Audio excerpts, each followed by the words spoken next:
listeners, it's Jana. Welcome back to Grief Out Loud. It's the holiday season, which around here is known as the not-so-wonderful time of year. Even without grief, the weeks leading up to the end of the year can be hectic, full of pressure, and might even highlight what we feel is lacking in our lives. Wrap some grief into that, and as many teens and young adults have said, the holidays can, excuse my language, suck. It's also a time of traditions, and one of my favorite Grief Out Loud ones is to invite one of my colleagues from Dougy Center to come on the show and talk about their personal experience with grieving during the holidays. I believe there's 7 of them now, and I've linked all of them in the show notes. Each one's a little different, so if you find yourself wanting more stories or tangible tips after this one, be sure to check them out. This year's episode is with Brennan Wood, who I've worked with for over 20 years now. Brennan is currently our executive director, but first came to Dougy Center as a teen when her mom Doris died of cancer 3 days after Brennan's 12th birthday. Since that time, Brennan's navigated almost 4 decades of holiday seasons, with grief along for the ride. This year, Brennan gave a TEDx talk, Grief is to Feel, Not Fix, and that seems especially accurate around the holidays. Brennan shares the trajectory she's traveled from the first holiday after her mom died, which was truly terrible, to now as an adult working to hold both the joy and the grief that can happen this time of year. Okay, here's our conversation. Brennan Wood, welcome back again to Grief Out Loud. This is your, 4th, 5th appearance. We're very grateful to have you back again. Something like that. Yes, I'm so happy to be here with you, Jana. Thanks for having me. It's hard to imagine a listener doesn't know who you are, but in case they do not, can you give us a brief tour of your landscape of grief? Happy to. So I am Dougy Center's executive director, and perhaps in this context, a bit more importantly, I am a pretty much lifelong griever, right? My mom, Doris, died 3 days after my 12th birthday. And my family did not have the tools to navigate her illness or death. And luckily, my dad had heard of Dougy Center. This was back in 1987. And Dougy Center was this fledgling 5-year-old organization that was started in Portland. Thank goodness. And I was lucky enough to get to go to Dougy Center after my mother's death. And it was the single most helpful thing that happened in my life after my mother's death. I went to Dougy Center. I volunteered after I finished my time in the program. I left Portland for about a decade. I came back 21 years ago now to work at the Dougy Center. I've been on staff for 21 years and executive director since 2015, so the last 10 years at this moment. Yeah. I will also share that my father died when I was 36. So, gosh, that's 14 years ago now, which is wild. So, I feel like that amongst all the other things that happen in life have certainly given me a perspective on loss and grief that shapes who I am on a daily basis. This is a question that in over 20 years of knowing you, I've actually never asked you before. So you may not have an answer to it. But when you were at Dougy Center, and for listeners who aren't familiar, Dougy Center, we have peer grief support groups for kids and teens and their family members after a death, also before a death. And part of Dougy Center's model is that there's an opportunity to sit and talk, but there's also an opportunity to go to different expression rooms in the house. Knowing what I know about you, I have a sense that maybe you never left the talk room, but if you did leave the talk room, what was your go-to expression room at Dougy Center? Oh, well, you haven't ever asked me that. And the answer is I never left the talking room. But actually, in my group, interestingly enough, I don't think any of us really ever left the talking room in my group. I was in a teen group. I started when I was close to 13, I believe, maybe even, I could have even been 13 when I started. I'm not exactly sure because it took some time after my mother's death. But I don't remember people really leaving. I do remember that we would draw or do things like that in the room, but I don't think much leaving happened. My group was pretty focused on talking. Not And I'm a surprising. talker. Yeah, not surprising knowing what I know about you.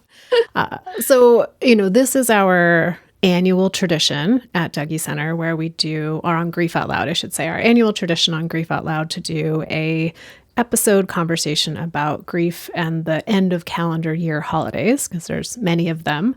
Yes. And one lucky staff person gets picked by me to come have that conversation today. That's you. And I know we are going to talk about the holidays, but to kind of set the stage, I wanted to briefly just talk about the TEDx talk you gave this year in Portland. And the title of it was Grief is to Feel, Not to Fix. And when in your own grief, from teenage until 36 until now, did you really get it that grief is to feel, not to fix?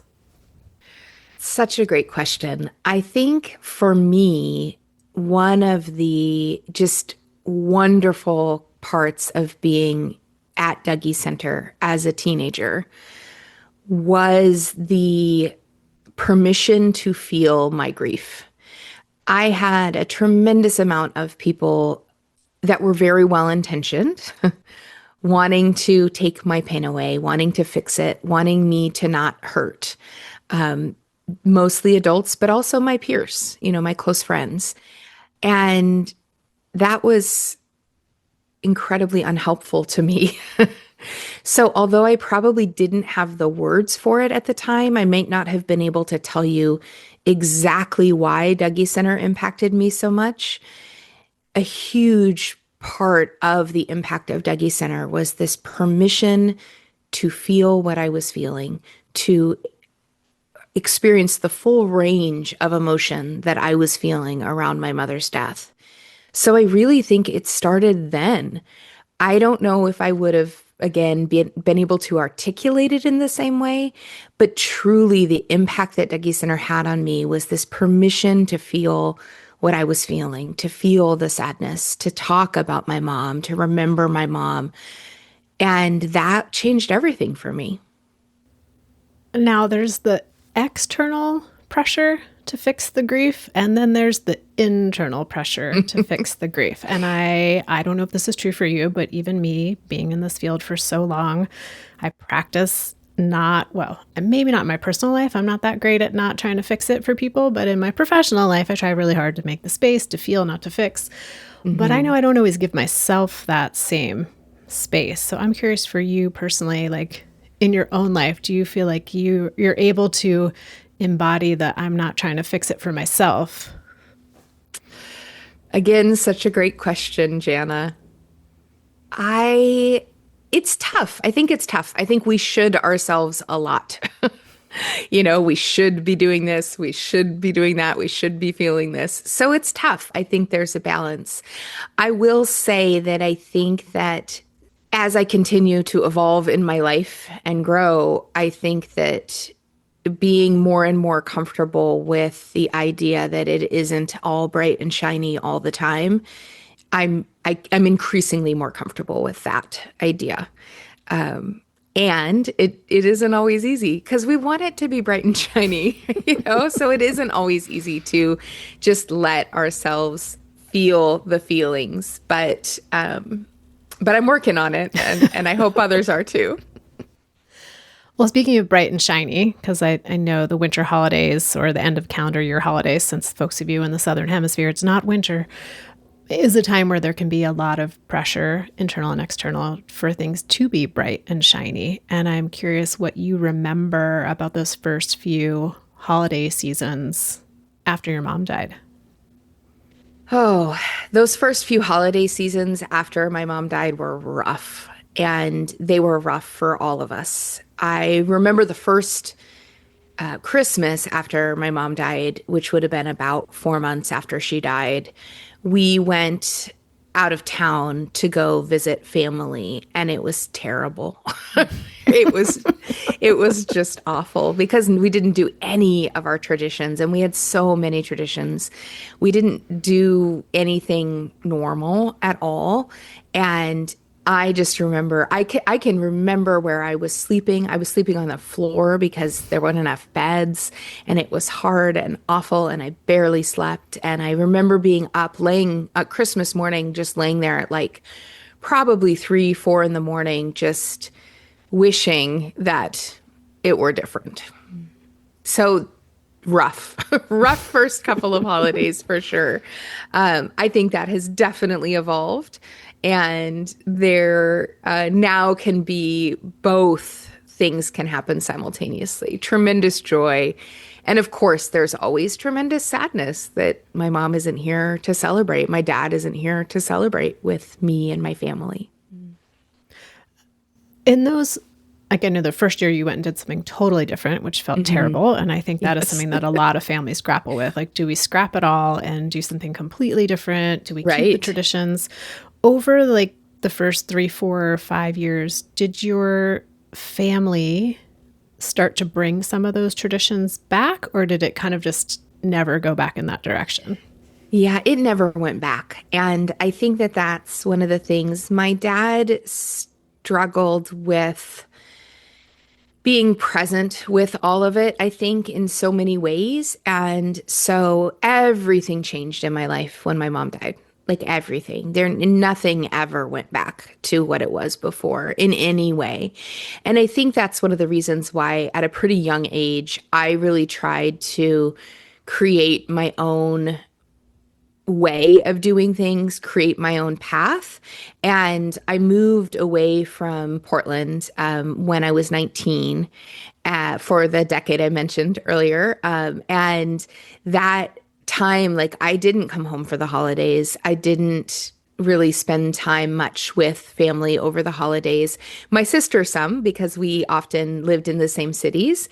But no, we didn't ever go back to anything the same as it was before. And I also think that's why I've tried so hard to just create new memories, new celebrations, new traditions, new rituals for myself in my own life and with my own family.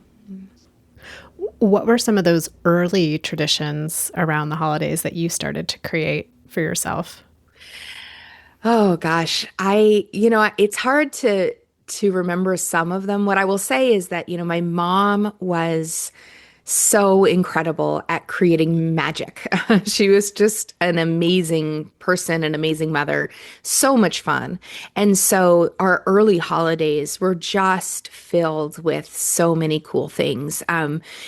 She would do the Santa Claus boot prints with on the hearth and string a red thread that would get snagged on our fireplace. And, there were just so many things she did to try to make it fun and magical. And so I think over time, I tried to implement some of that, but also I think a key thing for me in the earlier years of doing it on my own was service because I didn't have necessarily have as much family around me. I wanted to be of service to others, and that I think really helped me navigate kind of my 20s. I would do a lot of volunteering on actual holidays to get out of my own head, to get out of my own way, and just be of service to others. And I think sometimes that can be a really helpful thing to realize that yes, you may be struggling. I might have had my own struggles, but you kind of can always look and see somebody who may have it better than you, but you can always look and see places where there's need and places where you can be of service. And for me, that has always been something that's been really helpful. So that I think has been a thread throughout my entire adult life is finding ways to serve others around the holidays. And that can be as simple as delivering meals for Meals on Wheels people. For a long time when I came back to Portland, I would take my dad on holidays to go deliver meals, and he would sit in the car, and I would just be the person to go and deliver. And sometimes he'd come up to the door too, but that was helpful. I've done this thing with my own family called socks and snacks, where we just pack up bags with socks and snacks and water and hand warmers and just find people that need that on holidays to go and hand those out to. So really just trying to find ways to shift my own inner perspective and my own lens through which I'm seeing things has been something that I think has been a consistent thread throughout my adult life.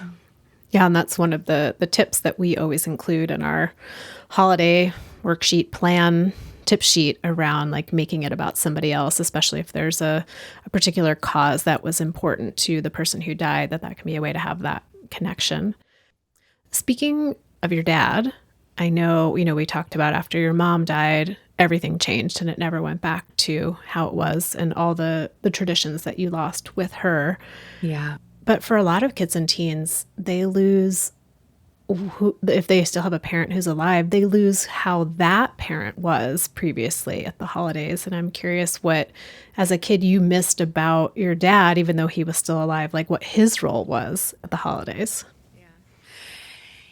Yeah, my dad, unfortunately, he changed when my mom died. And, my mom died at 36 years old. My dad was 38 when my mom died. They had three kids. They worked every day together. They had been together since high school.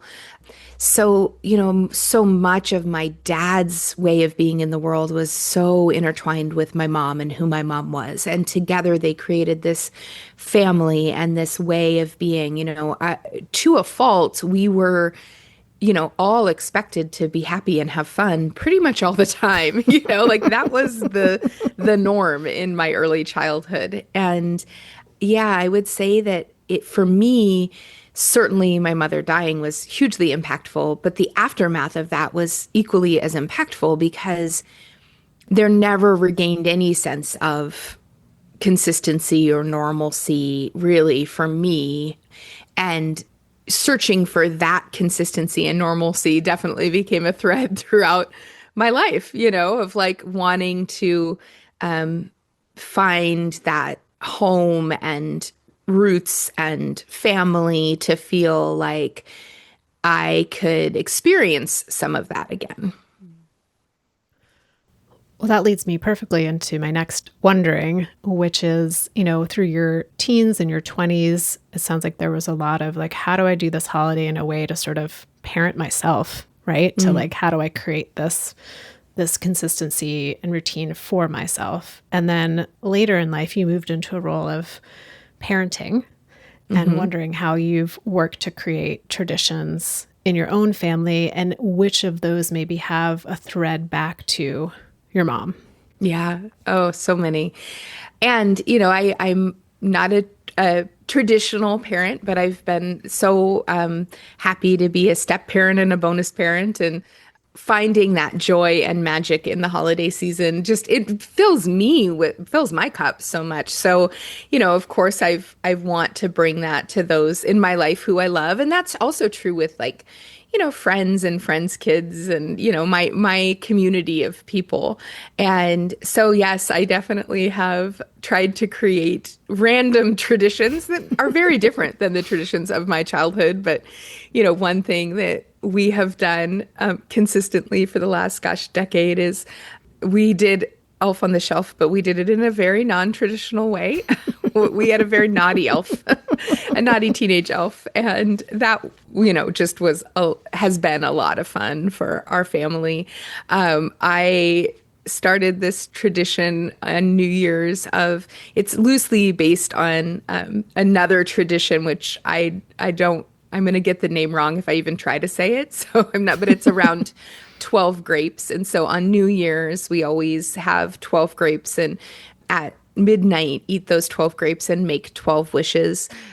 I just have always tried, I think, to find things to create a bit of celebration. What I will say is that my mom I have said this often, like she perfected the art of celebrating, of making things a celebration every day. I mean, random things turned into celebrations. Picking up takeout food became, a quest for a magic whatever. Like there was always something extra about what we did just on a daily basis. And so then the holiday seasons, any holidays really, I remember an Easter where literally she painted mud rabbit footprints throughout our hardwood floors, throughout the entire house, because it was a rainy Easter and she wanted us to think the Easter Bunny had tracked mud through the house to then only have to like scrub her floors later. So, she just was really magical. And so I definitely have tried to do that in my own ways.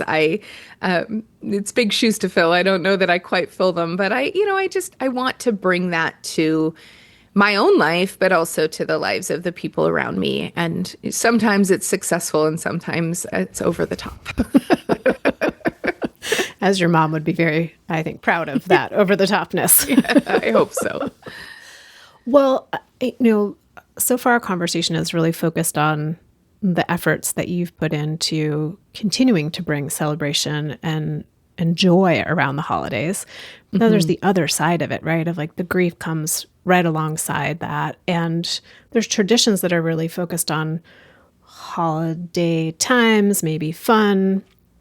But then there's traditions that we might bring into our holidays that are actually truly connected to our grief or ways of honoring our grief. And I'm curious if you've had any of those throughout the years. Yeah, I think that that is really important. And I think that we do put so much pressure on ourselves year round for everything to be okay and bright and shiny, as we talked about earlier. And it isn't all bright and shiny. It's just not. And I think that we need to have space for the other part of that too. And I think personally, what I've come to realize is we have to create space for both, and both exist. And therefore, by honoring both, we can feel the joy, because I think, it's like if we try to meet everything in the middle, it's fairly flat.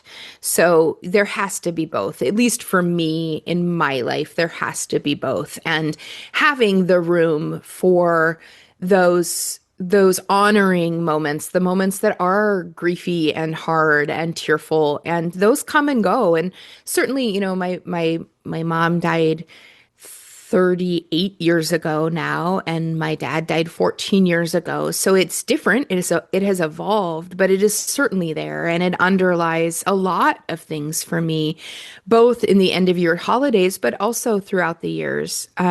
The other thing that I would just say that I've tried to do is honor those in our lives who aren't with us anymore in small but meaningful ways. And sometimes that's things that only I know of, or only my husband and I know of. We've had a couple of really close people in our lives who've died over the last handful of years. And so when that has happened, I have at Christmas given my husband a really special hand-blown glass candle holder that's small, but it's from Glassy Baby, and they make very special, like hand-blown, and they're small, but they're beautiful, and they name them. And so I have gone for Christmas each year that has happened, and picked out one that the name and the glass reminds me of the person who has died, and given that to him at Christmas. And then those stay on our mantle year round, and we always have candles in them. And at least a couple times a week we will light those candles. And we don't really ever talk about it. It's not like something that we then need to like talk about, but it's there. It's a reminder. It's a moment in our home. It's a moment in our life where we can really honor that piece of things. And I think those things are important, and they can be very small. They can be very personal. It can be big and demonstrative too, and that's okay. But I would just say that doesn't have to be something we put pressure on ourselves around. It can also just be a moment where we stop and take a deep breath and think about the person, or notice when something happens that, gosh, I really wish I could have called my dad and told him that today. Those moments are important, and feeling those feelings and allowing that to be a part of our year round, but certainly our holidays, I think gives us permission to feel all the other wonderful feelings that can come from the holiday season. I really appreciate that point of how these grief centric traditions they can be sort of stealth, right? That those Yeah. candles are just beautiful candle holders that you have on your mantelpiece that you and your husband know what they are. And you might choose to share that with people who come over to your house and see them, but that it's just personal for you. Yeah. Yeah, I was thinking the other day for me, because I'm heading into, it's not the first Christmas since our dog Captain died, because he died on December 8th, but it's kind of the first, like, go get the Christmas tree, and because we do all that stuff. And so I was planning ahead because I, do this job, and I was like, all right, what am I going to do? And I thought, okay, I'll print up 30 photos of Captain around Christmas. So it'll be like an advent calendar. We'll just like have a new photo each day. And so I'm going through the photos and picking out which ones to print. And then I accidentally printed 92 photos of Captain at Christmas. So I was like, now I have 3 different advent calendar photo collages all over the house. So sometimes you go a little over the top in that way. And that's okay too. And I think one of the things that I also think we all need to give ourselves permission to do is to also change course. Right? I think our best laid plans, best laid intentions can go absolutely perfectly, and that's great. Sometimes it all falls apart, and that's okay too. Like, I think that we put a lot of pressure on ourselves to do it the way that we have envisioned that we should do it or that we want to do it. And then sometimes, it just changes. And I think giving ourselves permission for it to just change is a really important thing, especially in those early holidays that, it's your first year navigating this, right? Like, I think I would give anybody permission to print the 92 photos and then they sit in a stack, and that's okay. All those things I think can happen and shift, and it's okay. If you're on your way to the holiday party that you thought you were going to be able to go to and you can't walk in the door, that's okay. I also say seek out people who get that so that they know. I hope I'm one of those friends where someone can say, the party started a half an hour ago and you know what? I'm not going to make it. And that's okay. Or I'm a hot mess and I still want to come. Yes, that's okay. Right? Giving ourselves and each other permission. Yeah. And one of the other pieces you mentioned that I want to highlight is maybe pre-teaching that too, to like check in with yourself, give what are my options that I might want and need, and then letting the person that maybe you're going to their event or talking with your family so that everyone's not caught off guard by perhaps the last minute pivot that needs to happen. Absolutely. And I think that's a huge thing that we can gift to each other as well, right? If it is somebody's first Christmas without their person or their important thing in their life, right? Like, we can gift that to one another. Like, hey, I've been through this before. I know that sometimes things need to change last minute. Let me know if that's what needs to happen here. That can be really helpful. Not to take you back in time one more time, but I'm going to take you back in time again, because one of the things I know families can really grapple or wrestle with is if there are multiple kids in a family and someone dies and you're heading into anything, but we're talking about the holidays here, and kids have different wishes, needs, capacities. What do you remember about being in the dynamic with your 2 siblings? What role did you play and what role did they play? And like, how were your needs perhaps different from your siblings? Yeah, I think my needs were really different from my siblings simply because, probably for more reasons than this, but also because a 17-year-old, a 15-year-old, and a 12-year-old are just at really different places, and I was the youngest. And I think that my older siblings were I actually said this in my TEDx talk, but just more easily able to escape the chaos, like they could my brother could hop in the car and drive away, often taking my sister, right? They had overlapping friend groups and overlapping friends, and they had lots of people driving in their life. Like, it was just easier for them to escape the chaos. And I was 12 and it was just different. I think we did have really different needs. I also think that I have always been the person who like carries the both metaphorically and also physically carries the stuff, right? Like I am always, I often am the person that remembers anniversaries, that remembers death anniversaries and remembers birthdays and like I am the person that carries that in a lot of ways. And then also has really, for my family, been the one to carry the stuff. I'm the one that has the family photos. I'm the one, I have all of that. So I think some of that's personality, some of that's, the order of our, you know, the birth order, all of that. So yeah, we have had different needs. And I think that that's really important for families to recognize and to try as much as possible to give kids choices that like not everybody in the family has to do the same thing. So maybe you have a holiday tradition where the entire family goes to a certain event, right? And I would encourage families to sit down and talk in advance and say, we always go to this particular event. Do we want to do that this year? Do we want to do something different this year? Does some of us want to go and some of us not want to go? And then seek out support from your community or other family members so that maybe one of your kiddos says, I absolutely want to go, but nobody else wants to go. Well, maybe your best friend or an aunt or a cousin or someone wants to take that kid to that tradition, like trying to find that middle ground. It can be really hard. It's never perfect, but really giving each member of the family some autonomy to make some decisions around traditions and around expectations of what's important and meaningful to them.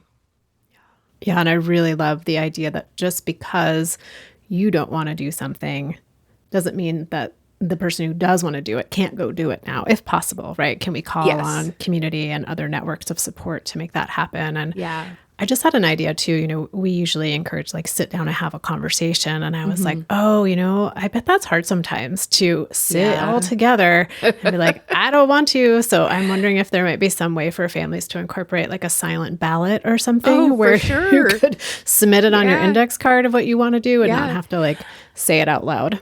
I would even say, and I know this is going to sound probably wild, but you could do like an online survey where it's an anonymous, you know what I'm saying? Like the kids are so tech savvy these days, right? Like there's 100 ways to bake a cake. And so, I would say explore all of your options because, it takes flexibility. It takes some creativity. And I think it really also takes trying as much as possible to be present with all of it, which can be so tough, especially in those first, handful of years. I think also giving yourself permission that it's just going to be tough and you're not going to get it 100% right.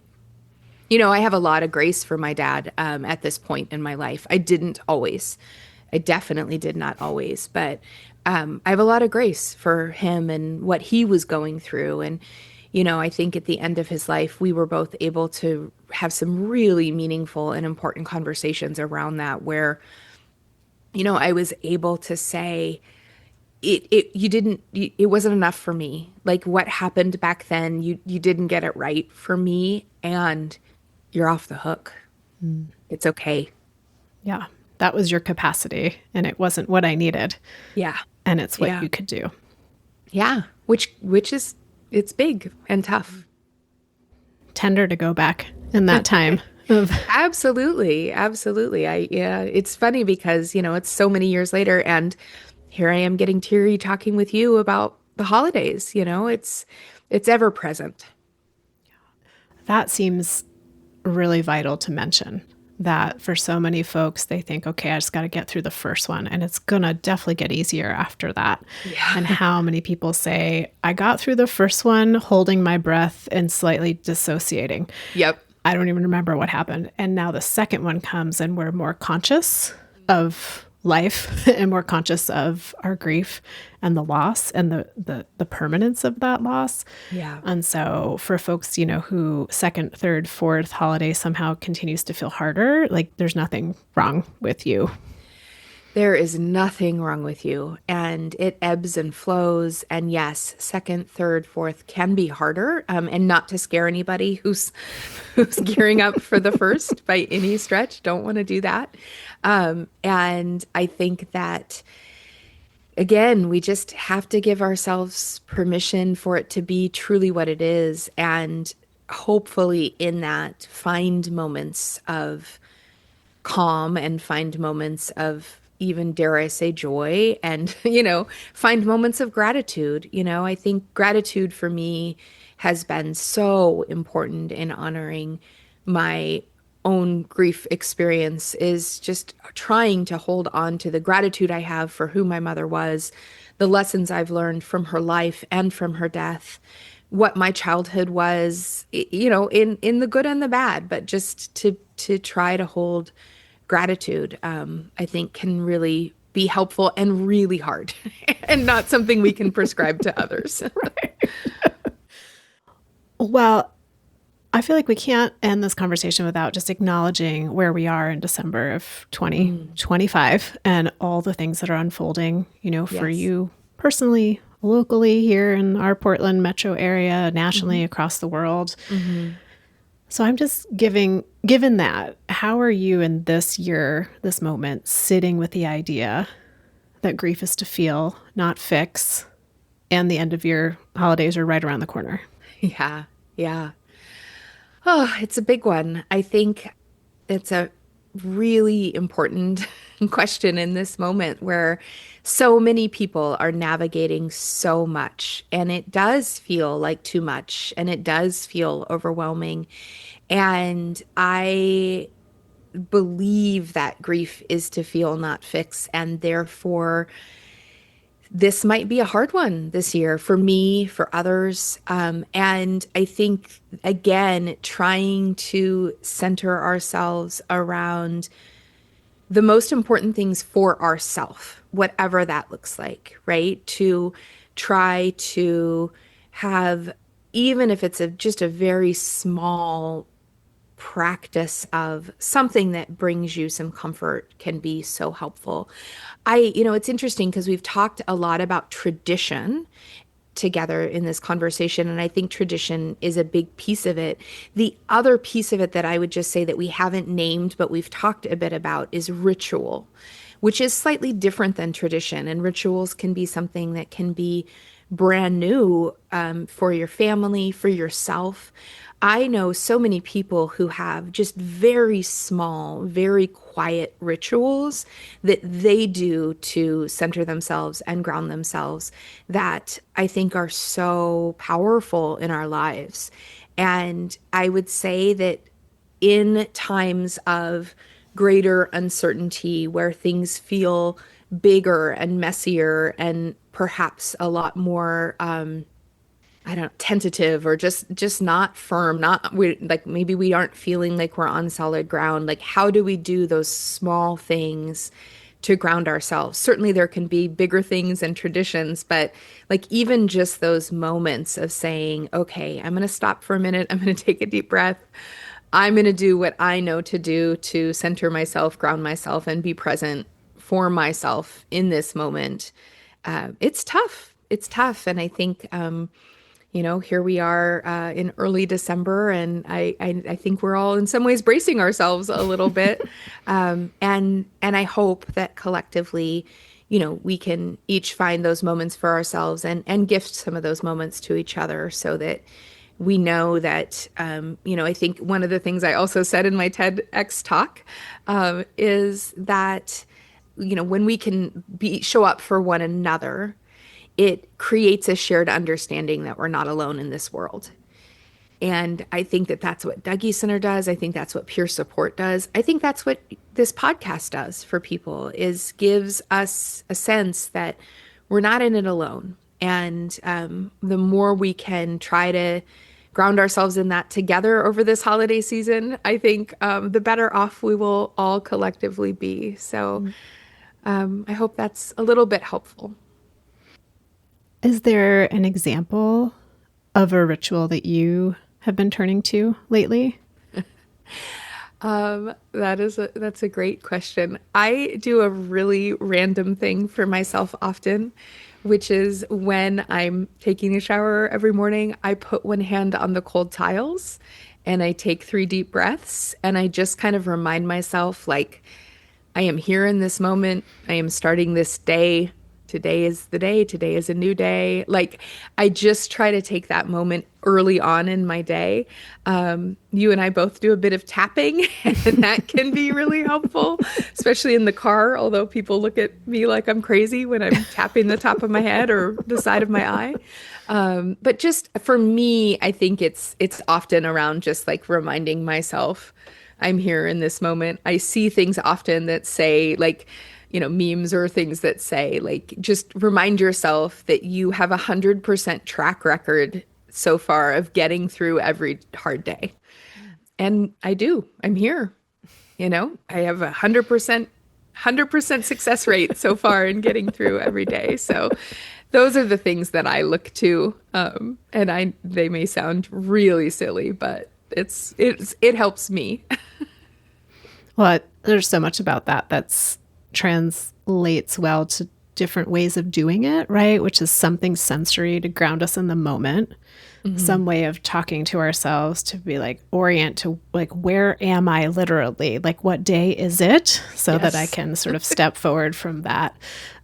Yeah, I just appreciate that. So thank you for giving us a little window into your personal world of ritual and for delineating between like what's maybe a holiday tradition, but what's a personal ritual that we can bring into the moment to help us feel like we have maybe a smidge more wherewithal capacity to make decisions moving forward of how we want to navigate this season. So yeah. And giving ourselves permission that it's not going to always look bright and shiny. And that's okay. just the other day, I love a Christmas tree. I do love a Christmas tree. And our tree is fine this year. And I'm really mad at it. Oh. And I haven't been able to quite figure out, why am I so mad at this tree? So I'm sitting with like, what ritual do I need to come up with to make friends with this Christmas tree so that I don't feel so combative with it every time I walk in the house? Yes. Isn't it wild, the things like that come up and that we do and that are in our brains? I mean, it's truly, it's so, and thank you for sharing that, Jenna, because I think that helps people to really feel more normal. I think we're all in this together, and how can we support one another in just recognizing that it's okay to be mad at your Christmas tree this year. I still love it, but I'm also mad at it sometimes. Yep. Both and. That's the story of grief, right? Is both and. Well, Brennan, thank you for making time in such a whirlwind of a calendar that I know that you keep to come carry on the tradition of Grief Out Loud, of having an annual episode all about the end of calendar year holidays with a Dougy Center staff person. So yeah, grateful for your personal story, your professional knowledge, and just all that you bring to the conversation. I'm always grateful to talk with you, Jana. Thanks for having me. And listeners, I will link in the show notes to Brennan's TEDx talk. So please go check that out. Grief is to feel, not to fix. And I'll also link to some of our past Grief at the Holidays episodes with other Dougy Center staff members. There's some that are more narrative of people's personal experiences and some that are more like how-to tips. So I'll link to all of those. And thank you, listeners, each and every time for tuning in to Grief Out Loud, for making the show meaningful, for sharing episodes with people who could be helped or supported in some way by the conversations that we are having here. If you want to connect with me, you can email me at griefoutloud@dougy.org.